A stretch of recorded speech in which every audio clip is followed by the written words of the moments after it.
Welcome to the Faith and Money Podcast, where listeners are invited to explore the captivating intersection of faith and finances. Leading the way are two remarkable hosts, Keith Conley, President of True Legacy Financial Planning, and Crystal Wampler, President of Can Ethics.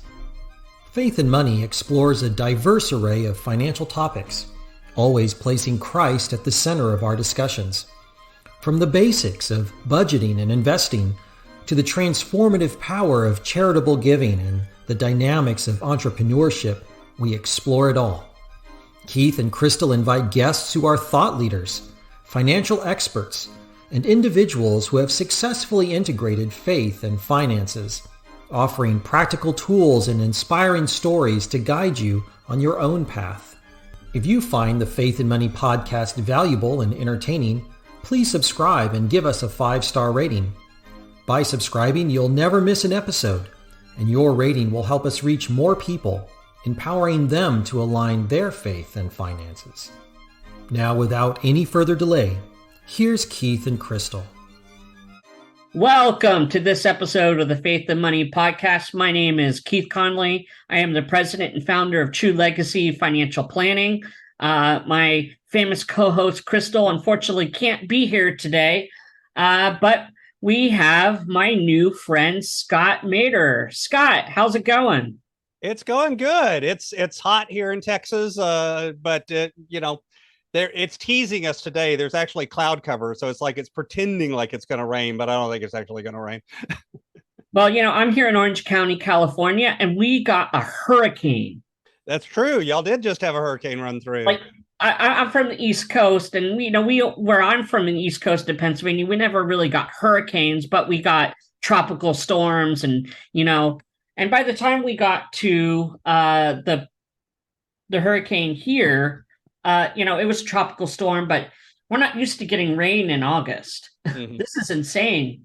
Yeah, Pacific hurricanes are a lot less common than Atlantic hurricanes, but I live far enough inland in Texas that we don't usually, we get rain if a hurricane hits, but we don't get anything else. So it's not too bad here. And of course, we don't have earthquakes in the middle of hurricanes either, which my understanding is that some place got hit with an earthquake during the hurricane. Yeah, we had a fiver a little bit north of us in Ojai.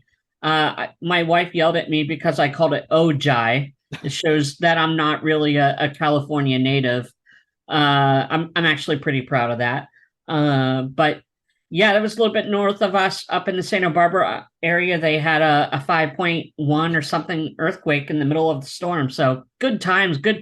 Jesus talked about, storms and wars and all these things that are coming in the last days. So maybe God is trying to tell us something. Well, maybe, but he also said that none of us will know the time or the place. So that's true. I kind of have a tendency to just sit back and go, well, if it's going to happen, it's going to happen. And I'm not gonna live my life any different thinking it is or thinking it isn't anyway. So let me just live my life the way I need to live it, and we'll let the rest of it sort itself out. Yeah. So Scott, I'm going to go ahead and just give our listeners a few details about who you are, and you're welcome to fill in any extra details that you'd like. Scott is the founder of a stewardship coaching business called Inspired Stewardship. He founded that in 2017 with his wife, Carrie, and they coach in the area of stewardship, helping folks manage their time, talent, and treasure. And the goal of Inspired Stewardship is to help others live a fully authentic life devoted to their unique calling to serve others. Scott is a certified behavioral consultant and member of the Maxwell Leadership Certified Team. And he is the host of the Inspired Stewardship podcast. And looks like you already said this, but you live in Lake Hills, Texas. Is that somewhere near Austin? It's it's in the hill country between San Antonio and Austin. So San Antonio is actually the closest city, but I'm an hour from San Antonio and about an hour and a half to 2 hours from Austin. So I'm pretty close to both of them. Excellent. So thanks for joining us today. Sure. One addition. So yes, we founded the business in 2017. We actually started it back in 2011, but 2017 is when we took it full time. So this is what I do I don't have a second job or any of that. We do the coaching business as 100% of our focus since 2017. Yeah, and before we started, recording the episode, you were saying you have folks that you're working with all around the world. That's pretty incredible. Yeah, I'm up to 15 countries now. Now, that doesn't mean I have people in 15 countries right now today. Right now today, I've got people in 4 countries, but over the years, I've worked with people in 15 different countries. So all over the world, turns out that people are people, and money is money, and time is time, and talent is talent, and stewardship is stewardship, and calling is calling, wherever you are. Well, I mean, if you're going to talk about the biblical principles of stewardship, they're applicable all times, of all peoples, Right. of all places, and in all circumstances, whether you're rich, whether you're poor. These principles that are taught in God's word apply to your life. Right. And so it doesn't matter, how old you are or where you live or any of these circumstances, they are for you. Right. The truth is, if you read Proverbs and you just go through that every day and do that, religiously, no pun intended, for a long period of time, you end up with basically an MBA in finance because there's a ton, and there's more in the Bible than just in Proverbs, but just Proverbs alone ends up being like you have a degree in finance at the end of it, if you would actually just do what it says. Yeah, I actually posted or released an episode of the Faith and Money podcast on generosity. And we talked with my friend Dan Smith of the Quakerdale Foundation. And, the being a faith-based financial advisor, I get a lot of different mixed reactions.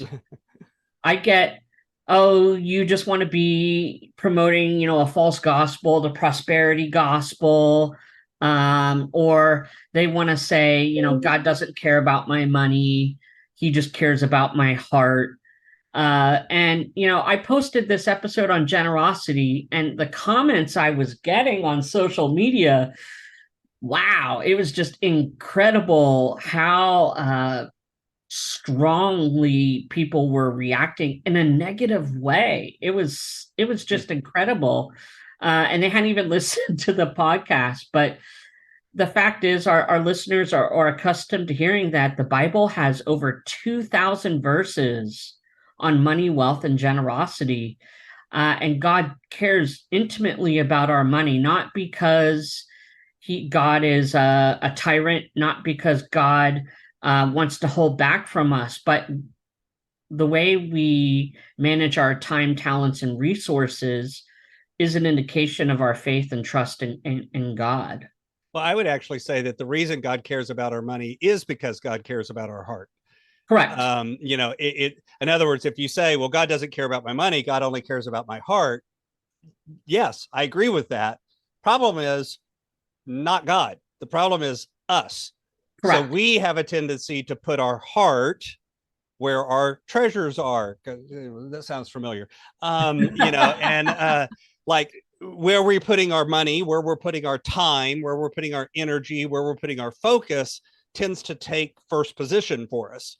And so we begin to look at money not as a tool or a means to an end or a blessing that we're given or anything else, but instead we begin to look at money as the source of our security, as the source of our provision, as what we need to live. And don't get me wrong, I'm not saying that like with this, holier than thou. Oh no, I do it right. I never think. No, we all struggle with it. That's the human condition. I think that's why it's talked about so much in the Bible, is because God knew, Jesus knew up front. Oh, they're going to struggle with this one. Oh, this is going to be hard for them. So let me talk about this a lot. Let me give them some guidance because they're going to have a hard time, and we know that up front. And so that's put in there so much because we have a tendency to put, our money, our time, our energy, all of these things as the horse as opposed to the cart. God's right. Supposed to be the horse. All that other stuff's supposed to be in the cart. Right. And yet we make that the horse and we pretend like God's in the cart. And it's like, wrong relationship there. If you look at Jesus's many diverse teachings on the topic of stewardship, the parable of the talents, for example, his other parables that use financial concepts, what you find out is that stewardship isn't just about money, or it's not just about assets. It's actually encompassing all of our life. We're to steward our entire lives. And you talk a lot about, helping clients master their time, talents, and treasure. Why is it so difficult for us as Christians to master all three of these at the same time? Well, that's actually a little bit of we're looking at it the wrong way. And here's what I mean by that. Let's back up a minute. First off, my joke to everybody is, I tell everybody I work on stewardship. I tell everybody I work with time, talent, and treasures. That's in my tagline. That's, my messaging. That's all of that. But the real truth is, at the end of the day, I really only work with talent. And the reason why is because the way we handle our time, the way we handle our money is actually has more to do with how we handle ourselves. Mm-hmm. It's how we put our heart and our mind, how do we align those things? And then it shows up in our time and our money. Those are symptoms, not the cause. Now, why then do I talk about time and money and not just talent? Because usually we recognize symptoms before we recognize causes. It's like we go into the doctor because we have a cough. We don't go into the doctor because we have pneumonia. We go in with a cough going, "Hey doc, I got a cough. Something's wrong. Tell me what's wrong." So people come in and they're like, "Look, my wife and I are fighting all the time about money. I always laugh. People always say, I make good money. First off, that doesn't mean anything, because good money is relative. I've had somebody tell me I make good money who makes $250,000 a month. And I've had somebody say I make good money who makes $37,000 a year. Right. They were both telling the truth. It's not like one of them was lying and the other one wasn't. It's right. All relative. It's not a real thing. It's our perception of that thing. And that kind of happens with our money and with our time. I love time. I'll use that example on that one. People will say, well, I don't have time for that. And literally I'll say, okay, just rephrase that and say, that's not a priority for me. And if you still feel okay saying that, great. It's not a priority for you right now. If part of you goes, oh, that feels kind of, I don't want to say that out loud. You've got time for it. You're just choosing not to do it. So like somebody says, my child's recital, I can't go to my child's recital because I don't have time. That kind of lets them off the hook. But if they say, I can't go to my child's recital because my child's recital is not a priority for me, most of the time they go, well, that feels icky. I don't want to say that out loud. It's like, okay, but that's what you're doing. So go ahead and say it that way. Right. So time and money, the things that show up for us in those things are really a symptom of a deeper thing, which is how are we relating to those things? Back to what we were talking about a minute ago. Are we able to put those things as the servant to God, to our calling, to right. the things that we're supposed to be doing, or are those the master? If those become the master, we got a problem. Right. If those are the servant, then it's no longer this big hurdle mess of how do we deal with all three of these things? Because now you're really only dealing with one thing. Right. Now granted, the one thing you're dealing with is really not easy to work on. And there's things that you've got to do. And yes, there's tools and there's techniques and there's, behaviors and there's all sorts of things that we can do. But at the end of the day, it's not about there's an app for that. It's not about the tool. It's about the technique. It's about diving in deeper and really getting honest with yourself, self-assessing, self-evaluating, and figuring out, what do I need to be doing different? What decisions do I need to make differently? What behavior do I need to exhibit differently so that now my money, now my time, now these things are actually doing what they're supposed to be doing, instead of they're kind of driving my decisions. Right. When I provide financial planning advice to my clients, it's never about what's doing the best thing for about the money. Right. It's very not money centric. We make financial decisions to help clients and their families have the best possible use of those funds to put towards things that they truly care about. Right. You know, their charitable giving, their time with family. It's what that money allows them to do. And honestly, you know, financial planning has this stigma that we're all about the net worth statements and the rates of return, but really stewardship focusing too much on money is the wrong focus. It's the wrong place to start. The right place to start is to figuring out what it is that you want to be doing with your life and who you want to be doing it with and how to make that possible. Yeah, it's about your values and your priorities more than it is about the time or the money. You know, and we talk a lot. I work with my clients a lot on what's your why, you know, what's your driver, what's the emotional thing, Right. because they'll come in and it's like, I want to get out of debt. No, you don't. I mean, no offense or anything, but nobody actually wants to get out of debt. Nobody wants to live on a spending plan. Nobody wants to spend less than they make. Nobody wants to invest for the future. Those aren't really what you want. What you want is things like freedom, flexibility, the ability to do, you know, the things that you feel like you're called to do, so that when you wake up in the morning and go to bed at night, you're like, yes, you know, to spend time with the people that you want to spend time with. You know, it's about those underlying emotions is really what you want. Now, maybe getting out of debt is a way to get closer to those things, Right. but it's not the thing. You know, otherwise it's goals. And don't get me wrong, I'm a big fan of goals. I love setting goals. Goals are important. Goals are valuable. But the problem with the goal is you kind of check it off and it's done. You know, goals have a beginning, a middle, and an end. A why doesn't have a beginning or a middle or an end. It is that thing behind the goal. It's the reason or the emotion or the transformation or the journey part, as opposed to the destination.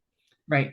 Once you get in touch with that, then this other stuff comes easier, because now when you're looking at a budget, you know, just a long list of numbers on a budget or on a spending plan, we like to call it spending plan because that fools people into not thinking it's a budget, but it's the same thing. You know, when we look at that long list of numbers, you start being able to go, what in this long list of numbers are the things I most want to say yes to? Right. Which is a very different attitude than looking at them and go, what do I want to say no to? You know, when you're looking at your calendar, you start looking at it with the frame of reference of what am I going to say? What's most important to say yes to first? Let me put those on my calendar first. Those are the big rocks. You know, if you want to make your child's recital, it should be on your calendar, and that time should be blocked off and protected long before anything else goes on the calendar. You know, that should go on first. And yet what do? A lot of times we leave that stuff for the end. We leave that stuff for the time in between. We let everything else fill up our cup, fill up our calendar first, or fill up our budget first. And it's the wrong order. And it's literally because we just haven't stopped and thought about, what am I really after? We tend to focus on the short-term goal as opposed to the larger emotion. And that's the exact same thing that you're saying, you know, with your clients. What's the real driver behind it? That's what we need to do. Sometimes as Christians, we get too caught up in trying to find the will of God. You know, what does God want me to do?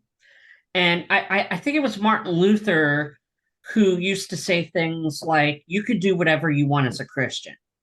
And that shocks people, because it sounds like, oh, you're telling me I could go and sin? No. The next thing Martin Luther said was, as a Christian, what is it that you want to do? Mm-hmm. And so then now that changes the whole perspective, doesn't it? And in terms of our stewardship, your calling, your whether it's a vocation or something else, the sky is the limit. As long as we're loving God and loving our neighbor, and we have the freedom to do these things, but we have to plan it out, and we have to create our own path forward. You know, and with and ask for God's blessing in that, and ask that God would be a part of that. Well, I would, there's a both and here. And a lot of things I've come to kind of look at a lot of things that we do where as humans, we start trying to put things into boxes. It's either this or it's that. We can do it this way or we can do it that way. A lot of black and white. Where I think in God's kingdom, I think in the world that God is saying we should be living in, not always the world we are living in, but the world we should be living in, there's a lot more of both and. There's a lot more continuum. There's a lot more gray in a good way. Not gray as in wishy-washy, but gray as in we don't have to put everything in a nice, neat little box and have it all categorized and check marks next to it and perfect. Instead, it's okay that it's a little sloppy.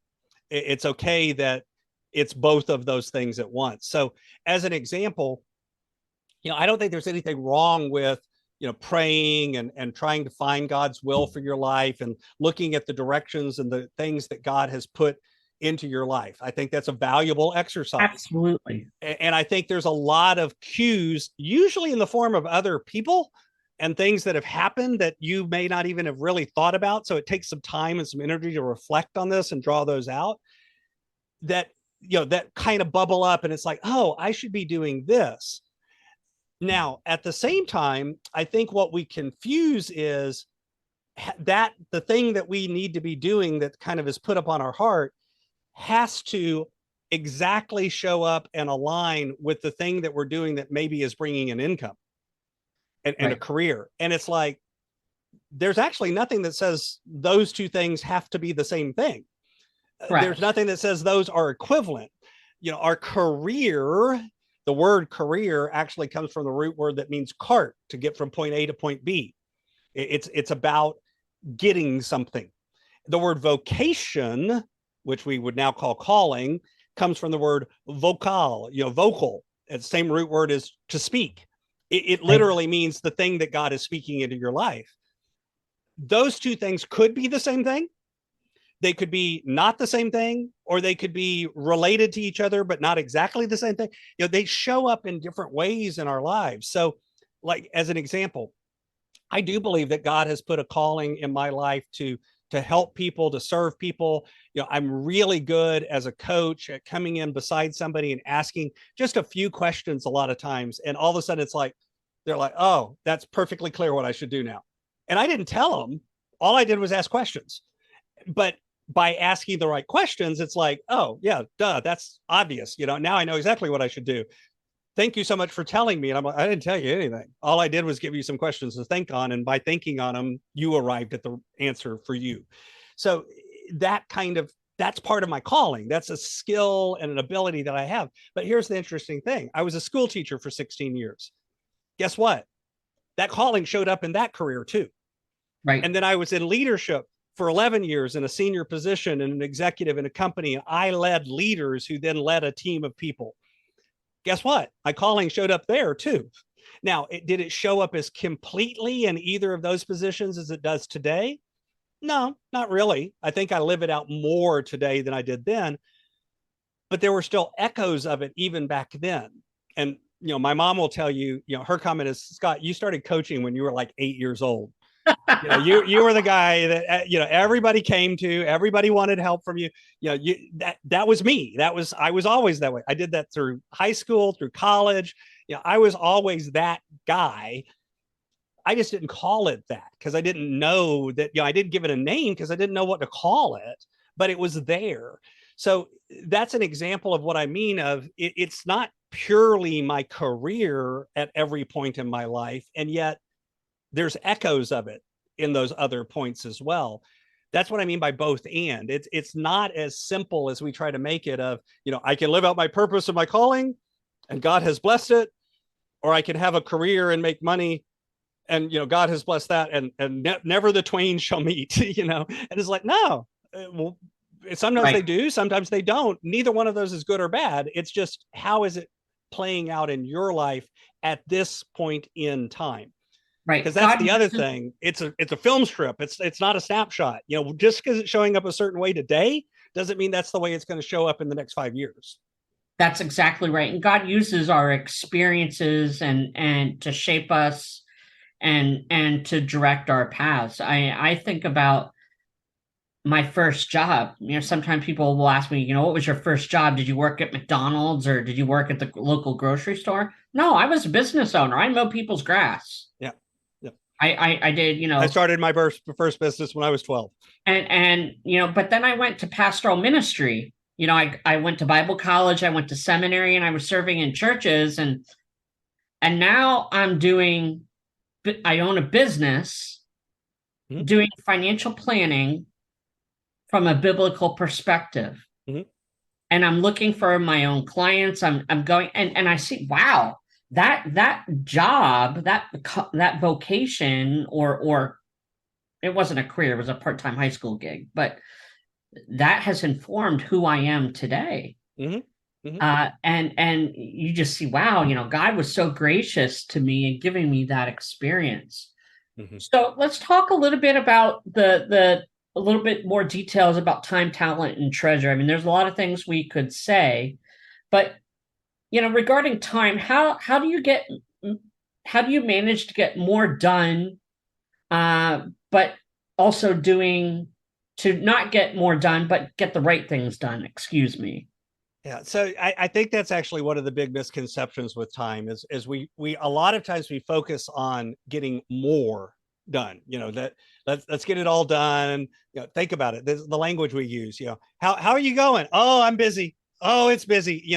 We say that as if it's a badge of honor, that somehow we're busy is a great thing. We tend to load up our plate and put everything on it. And then, like I said, we start looking around the edges for the stuff that's actually really important to us. It's like, well, I'll have date night with my wife, but I'll do that once every 6 months because that's all I have time for. Really? But yet you say family and your wife and your marriage is your most important, God, family, that we rank things and you put that down on paper. That's the second most important thing. God's first, family second. And then you only have time for a date night with your wife every 6 months. How is that congruent? How is that in alignment? And again, a lot of times that's what we're doing. And so the thought is somehow, I'll sleep less, I'll get up earlier, I'll hustle more, that hustle and grind culture. Work 24/7, you can sleep when you're dead. You hear all these things. And instead, again, I think it's about taking a step back and really doing the deep work of saying, no, wait, I said God's first, I said family second. What does that look like? For me, what does it mean that family's second? What does it mean that God's first? What does it mean that my kids are on this list? What does it mean that where my job fits on this list? What does it mean where all of these different components of my life, because we all wear about 150 hats, all these different roles that we take on, all these different responsibilities. Where do these fit in my list? And then from there, what do we say yes to first? And then if you get to the bottom of the list and you don't have time for it, say no. Yes. That's actually a complete sentence. No, I would love to do this, but I have other priorities that came first. I also laugh because I just use priorities, plural. Technically, priority is a singular word that can never be plural. We made it plural starting in the 1800s, the late 1800s. Before that, that word was never plural. It was only singular because by definition, the word priority means that comes before all other things. So it's kind of hard to have one thing that comes before all other things, and then a second thing that comes before all other things, and then a third thing that comes before. And yet nowadays, what we use is, this is my priority list. This is 1, 2, 3, 4, 5, and so on. So right. I don't want you to think of these things as a hierarchy per se, but there is a little bit of what is the thing, I've got a finite amount of time. I've only got 24 hours in the day. So what am I going to allow in? It's almost like a filter more than it is a hierarchy. And if I've said, let's say I've said God is most important, that's true in my life, that's true in your life. Okay, what does that look like? Does that only mean going to church on Sunday? Does that mean you have spiritual time during the week? What does that look like? How are you going to put that on your calendar, block it off, protect it, make sure that happens? Okay, great. Family second. Great. What's that going to look like for you? And realize that's going to look different at different points in your life. Before kids, after kids, trust me, it looks different. Different points in your marriage journey, it's going to look different. Different points of your career journey, it may look different. The family part may. So it's okay that it's different and that it changes over time, but you're constantly kind of asking that question: what does this look like for me right now? And if you've got a partner, hopefully you're having a conversation about this, and it becomes, what does this look like for us right now? Right. And you're protecting that. And then, kind of going to the next thing and the next thing and the next thing. And there will come a point where you've run out of time. It's below the line. Anything kind of below that line, it's no longer important enough that you have to say yes to it. It now becomes the things that you say no to, not out of a lack or not out of fear or not out of anything else, but out of the ability to sit down and go, no, these are the most important things. And I want to make sure those get done first and done well. Everything else can fall off the plate and it's okay. Right.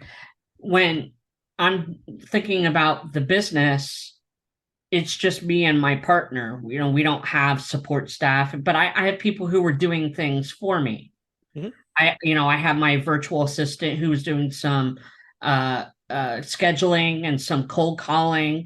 I have people who are doing things that I can pay them to do that for me. Mm-hmm. Whereas if I were going to do them, I cost a certain amount for my time. Mm-hmm. And if I could pay someone to do that, and I could pay them less, then that's a good deal. Sure. If I could pay someone to mow my grass, I actually like to mow my grass. It's actually, I was gonna say, unless you like to do it and it's something you do for relaxation, then you may choose not to outsource it and hire it away. Yeah. But with my social media, I'm slowly learning, but it's not really something I enjoy. So I'm probably going to have to offload it and pay someone to do it for me. Yeah. Anything you have that could be on your calendar, right? The question you have to ask is, first, how important is this? And then second, should I be the one that's doing it? Assuming it's important, then it becomes a question of, yes, but are you the person that needs to do it? Because you always have the choice of, if it is you and it's important, schedule it, put it on your calendar, put a time for it, assign it a place. Right. If it's important to be done, but it's not needing to be done by you, then you need to look for an opportunity to delegate it. Now, again, depending on where you are in your business and other things, you may not always be able to do that, but you can begin planning for that ability to delegate it, and down the road, maybe be able to delegate it.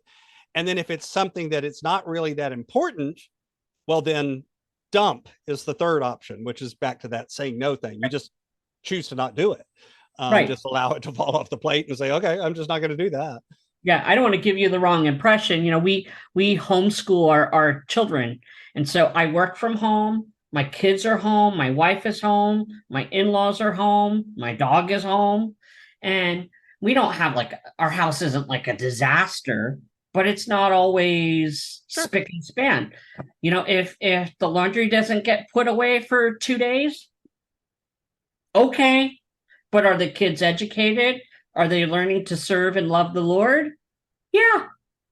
Well, they have a roof over their head and a full belly and shoes on their feet. But is our house spotless? Right. No.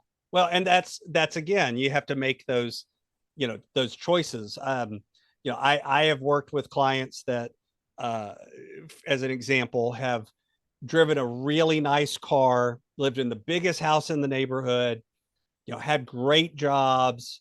Both of them drove, Mercedes, Lexus, high-end cars, all of this stuff, and literally had no furniture in the house. They never invited anyone through the front door. They always talked to everybody outside of their house because it was all a facade. It was about looking a certain way for everybody else as opposed to actually living it out. And when they made different decisions, now all of a sudden it was like, oh, wait, we can live a different way and be happier and be healthier and have a better world for ourselves.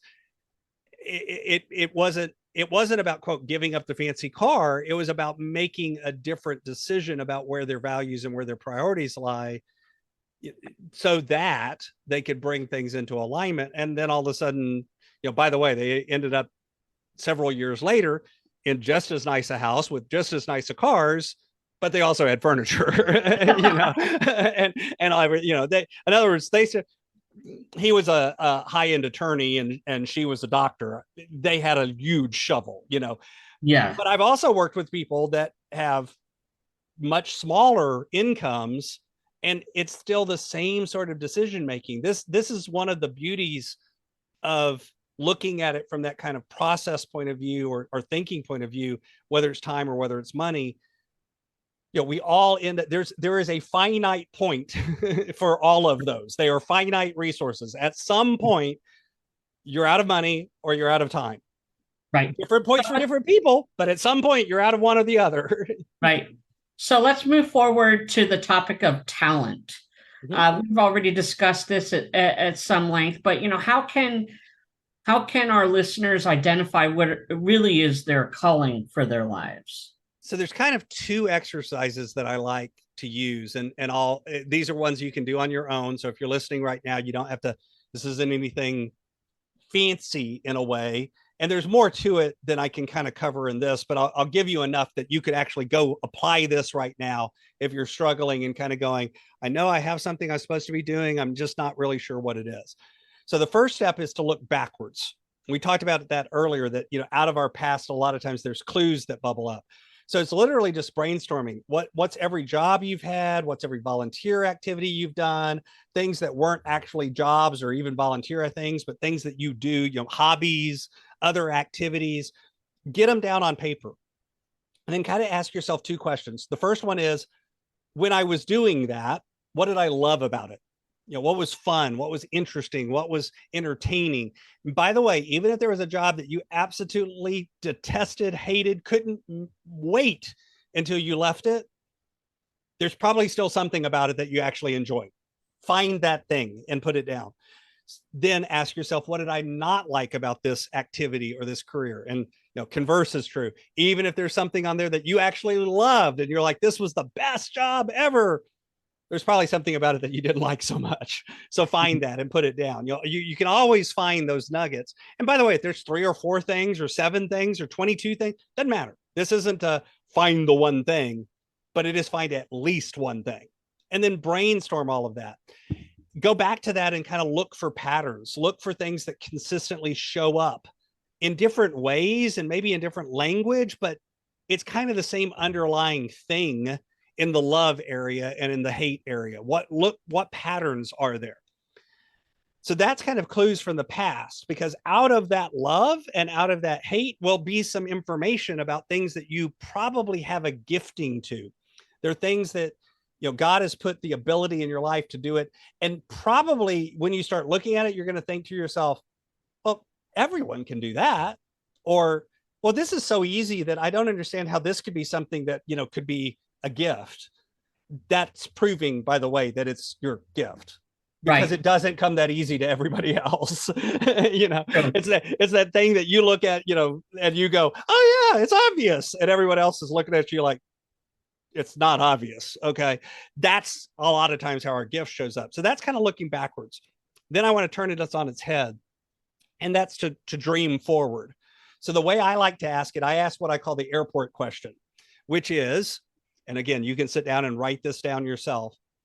Imagine for a minute that you're walking through the airport and you've got a flight, you're going to go catch it. But as you get to the gate, you discover that the flight has been delayed 5 hours. You're now going to just kind of have to hang out in the airport for the next 5 hours to get your connecting flight to get back home. So you're walking around looking for a place to sit, have a drink, have a little bite to eat, whatever it is, get you a Coke, whatever it is. You're looking around. And as you walk into the restaurant or the place you're going to sit, somebody yells from across the room, "Hey, Keith, how you doing?" And a friend that you haven't seen for 5 years comes walking across the restaurant. Come sit with me. I haven't seen you in so long. And you find out they've got a layover as well. They're going to be there about 4 hours. You're going to be there about 5 hours. So you all sit down together and you begin to talk. And your friend looks at you and says, I haven't seen you in so long. How have the last 5 years been for you?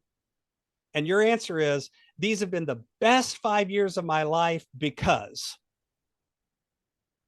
Right. Your job is to write what comes after the word because.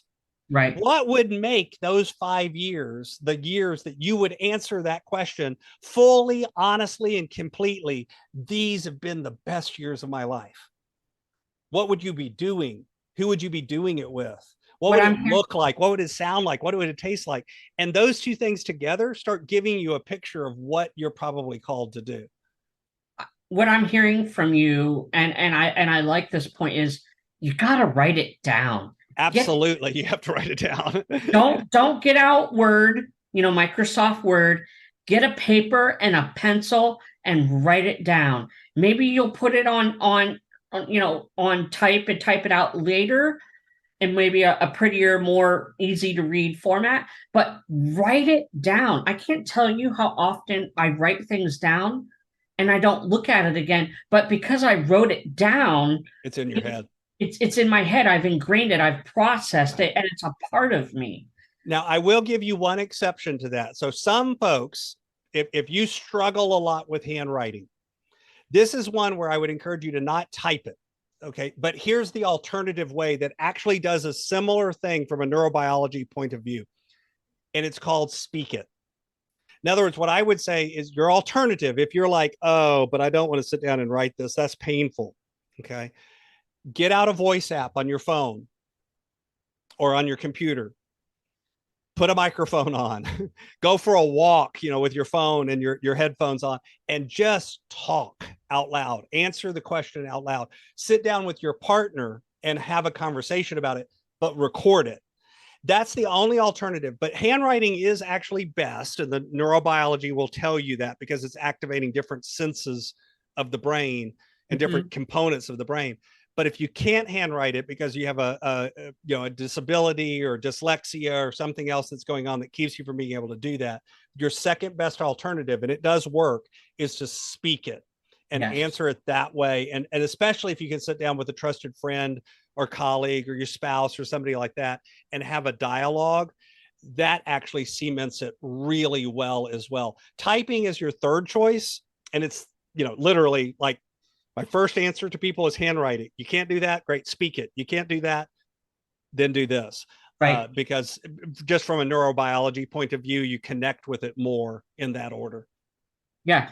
Good stuff. So let's move forward to the third part of stewardship, which is treasure, which, we've already said that this is probably, the wrong focus of a lot of stewardship advocates.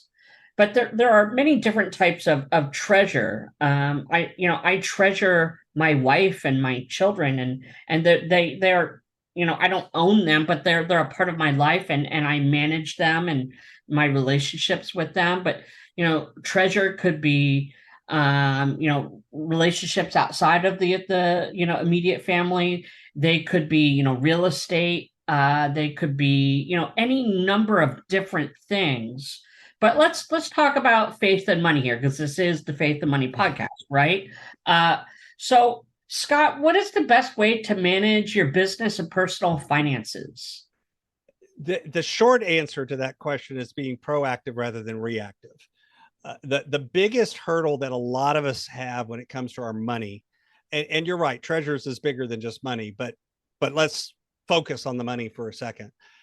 At the end of the day, is we tend to live our money reactively, meaning things come up. You hear people say this all the time, it was an unexpected expense. There's no way I could have planned for that.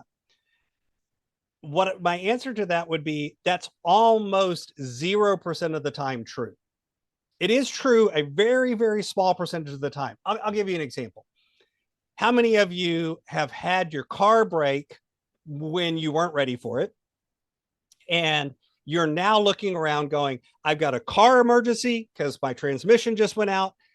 and I got a financial emergency because I got to find the money to fix the transmission so that I can get to work. So I've got a car emergency and a financial emergency all at the same time. The interesting thing is people will say, well, I couldn't, how would I have known the transmission was going to break? You're right. You couldn't have known the transmission was going to break, and you couldn't have known it was going to break this month, but you could have known your car is probably going to need repair because cars break. So it's actually unexpected in that we don't know the timing or the exact details, but it's not unplannable. You can plan for that. Right. Even a health emergency, again, I don't know what's going to happen, but I'm probably going to have a health emergency of some type in the next, number of years of my life. It's going to happen. I'm getting on a little up with at age. Guess what? The frequency's probably getting a little higher, So I can predict that. I can plan for that. So being proactive is about thinking through what are those things that we actually are kind of excusing as unplanned and lying to ourselves and saying, oh, we couldn't have, how would I have known? I couldn't have prepared for that.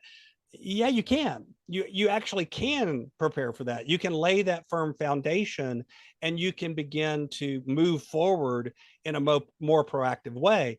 But that comes from, again, number one, getting in touch with what's your why? What's the purpose? Why is this money here? What is it doing for me? What is its job? What is its role? What is its place? And then actually planning for that, and then actually executing on that plan. And by the way, you're going to screw it up and it's not going to work right. And you're going to mess it up and it's going to not balance and things are wrong and everything else. And you need to celebrate that because that means you're learning something. Because every information that you get back is just data. It's just information. I overspent or I underspent. Great. Why? Was it a budget problem? You didn't put the right number on the budget? Or was it a behavior problem? Or was it a fluke? And then if it was a fluke, is there any way I can predict flukes like this? What should I do to prepare for flukes like this? Right. Because it's very seldom a one-off. Usually there's a pattern. So you're looking for that information. And then over time, you begin to make progress. We always talk about progress, not perfect. The goal is to just kind of make progress and dial it in. I've been doing a budget for my family and for my business the whole time. My family longer than my business. I got data like you wouldn't believe. Guess what? When I sit down and do a budget now, it's pretty accurate. Still not perfect. There's still things that go wrong, but a lot of it is dialed in because I've been doing that proactive process of, look at it, plan it, execute on that plan, review what happened and make revisions, and then just kind of repeat that cycle of plan, execute, review, revise. And you kind of keep doing that and it gets better and better and better and better and better and better and better until eventually, it's never going to be perfect. It's never going to work. Everything works perfectly, but it works to such an extent and you've got things in place enough that it's okay that it's not working perfectly because it's not a disaster anymore. My joke is, you want to cut your emergencies in half? Have some money. Because now all of a sudden when that car breaks, you still have a car emergency. Right. But you don't have a financial emergency anymore. And so you literally cut your emergencies in half. You went from having two to having one. So, the old joke is have an emergency fund, you cut your emergencies in half. Everyone thinks that's because you have fewer emergencies. It's actually because you don't have two at the same time. You have just the one. Right. You have the car emergency or the health emergency, not the financial part. Right. What I'm hearing from you is the old adage that the best offense is a great defense. Absolutely. And I think of Proverbs 6, go to the ant, O sluggard, consider her ways and be wise. Without having any chief officer or ruler, she prepares her bread in summer and gathers her food in harvest. And then it talks about, the sluggard who doesn't prepare, who just consumes everything, and having that emergency fund or that extra cash or those provisions within your financials to offset risk, the better off you're going to be. One of the things I talk to my clients about is, hey, you're making, $450,000 a year or $40,000 a year. How are you going to pay for your expenses in the event you become sick and injured and unable to work. Right. Like, I've never thought of that. And then I talked to them about, their long-term disability income policy. But if I say to them, what will happen if you ever became disabled? They're like, oh, that's never going to happen. Right. Right. But if I say to them, well, could you get sick and injured on being able to work? Well, yeah, that could happen. Right. Yeah. A lot of the things that we, don't prepare for, honestly, they're not things that we don't know could happen to us, but they're things that we haven't actually internalized that there's something we can do about it. Right. It usually comes out of kind of this fatalistic, well, if it happens, it happens. Right. And I'll deal with it then. The trick is realizing that there's a lot of that stuff that you can deal with proactively. You could deal with ahead of time. And then now it's no longer an emergency. It's no longer a problem. You're just kind of, you're executing on the plan that you had that was just a just so plan, just in case plan. By the way, personal or business, because you specifically asked about personal and business, the process is the same. Correct. The verbiage, the vocabulary, that's different. In a business, we talk about retained earnings. At home, we call it an emergency fund. It's the same thing. It's we just give it a different name because accountants like to say employed, and they have to have different I'm kidding. I'm making fun of the accountants, but it's just we call it different things, but the concepts are the same. Underlying company of 5,000 employees, the concept's still the same. It's not that different. A lot of the details are different. The size of the budget is different. When I worked in as an executive, I had a budget of like $44 million.